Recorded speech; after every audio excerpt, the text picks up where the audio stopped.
If we would like to use Gradle as our build tool in conjunction with Spring Boot, we'll need to add some tooling into our STS installation.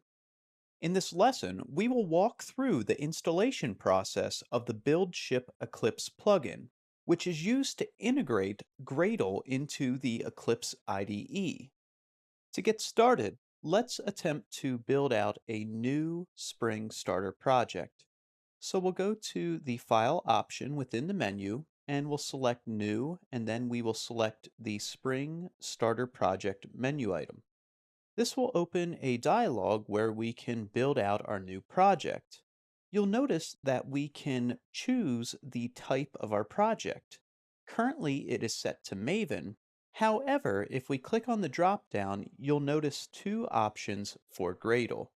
Now, we want to be sure to use the Gradle Buildship option. This is referring to the tooling that is built into STS in order to support Gradle. So you'll notice if we click that option, we are told that the Buildship Gradle tooling is not installed. Now, one word of advice, the Gradle STS tooling is actually deprecated. They're starting to remove that tooling and they will not be supporting it within the future. So let's go ahead and we can close that dialog, and now we'll open the new dialog by pressing Ctrl N. And if you take a look by just typing Gradle, you'll also notice there is no support for Gradle out of the box with Spring Tool Suite. So we're going to add that tooling into our IDE. And the way we get started is by clicking on Help and then checking the Eclipse Marketplace menu item. And this is going to pull up a dialog that we can use to pull new software into our IDE.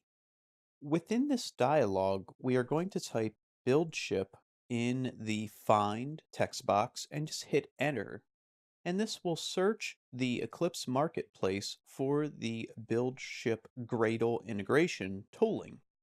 Then just click on Install to begin installing the Gradle integration, and it's going to begin to pull down all of the features that are present within the integration so that you can select which versions you would like.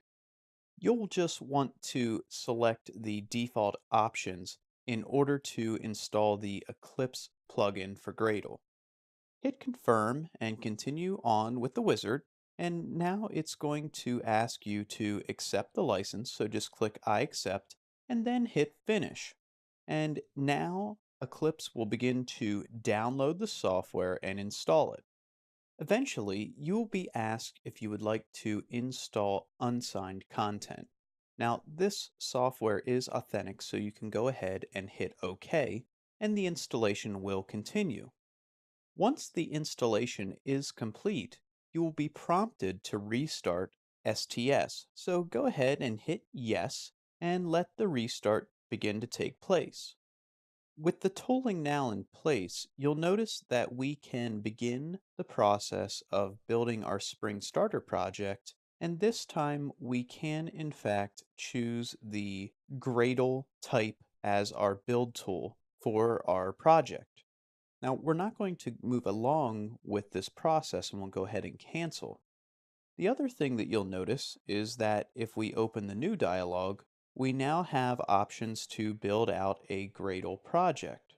So the tooling did, in fact, get installed, and you'll also see that if we look in the quick access panel, we have the option to look at Gradle tasks as well as Gradle executions.